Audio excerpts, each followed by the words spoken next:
பல்லாயிரம் ஆண்டுகளுக்கு முன்பதாக நம் மூதாதையரிடத்திலே அவர் செய்த உடன்படிக்கையை அவர் இன்னும் மீறாதவராக இருக்கிறார். அவரை கேள்வி கேட்க யாராலையும் முடியாது.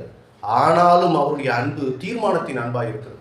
முடிவு பண்ணிட்டேன், எனக்கு அவங்க நல்லது பண்ணாலும் கெட்டது பண்ணாலும் நான் அவங்களை அன்பு செய்வேன்ற அந்த மாறாத அன்பு, அதுதான் தகப்பனுடைய அன்பு.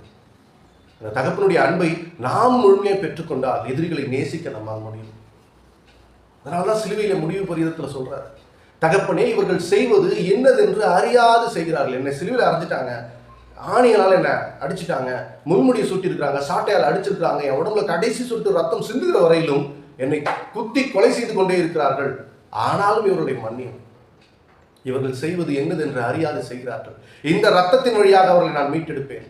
அந்த அன்பு வார்த்தையினால் விவரிக்க முடியாத அன்பா இருக்கிறது.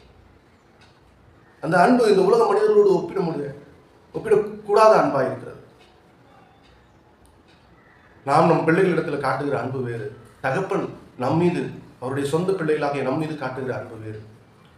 இந்த அன்பின் ஆழத்தை உணர முயற்சிப்போம். இந்த நாளில் அன்புன்னு பைபிளில் நிறைய இடங்கள் இருக்கு. அந்த அன்புன்ற வார்த்தை வரக்கூடிய எல்லா இடங்களிலும் தேவனுடைய அன்பு பூரணமாய் வெளிப்படுகிறது. இந்த தேவனுடைய அன்பை புறக்கணியாமல், இந்த தேவனுடைய அன்பை உண்மையாய் ருசித்து, இந்த தேவனுடைய அன்பை முழுமையாய் பெற்றுக்கொண்டு வாழும் பொழுது நம்ம வாழ்க்கையில உறவுகளில் பிரச்சனை இருக்காது. எதிர்பார்ப்பில்லாத அன்பு தேவனுடைய அன்பு.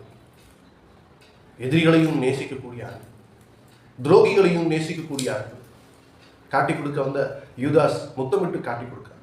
அடுத்து என்னை காட்டி கொடுக்கிறாயா என்று கேட்ட தேவன் ஒரு நாளும் யூதாஸை குற்றப்படுத்தவே இல்லை.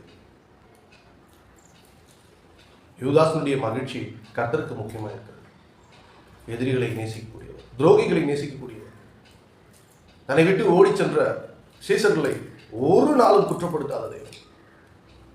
பேதுரு எங்கப்பா, அவனை வரும்போது கூட்டிட்டு வாங்கன்னு சொல்லக்கூடிய அந்த தெய்வீக அன்பு.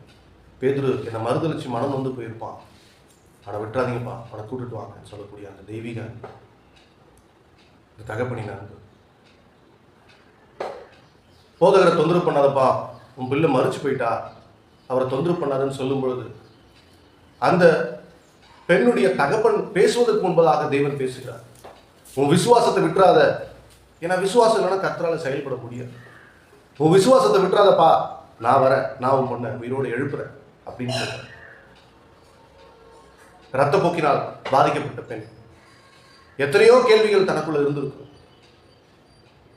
மனிதர்களை கடந்து, கூட்டத்தை கடந்து போய் அவரை தொட்டால் போதும், அவர்கிட்ட போயிட்டு முறையிடல, நீங்க ஏன் நான் உங்களை நம்புறேன், நீங்க ஏன் என்ன இந்த மாதிரி ரத்தப்போக்கில் விட்டுட்டீங்க, எனக்கு மட்டும் ஏன் இந்த உலகத்தில் இப்படிலாம் நடக்குது, எனக்கு மட்டும் ஏன் இந்த கவலை, எனக்கு மட்டும் ஏன் இந்த கஷ்டம், என்னை மட்டும் ஏன் இப்படி துன்புறுத்துறீங்க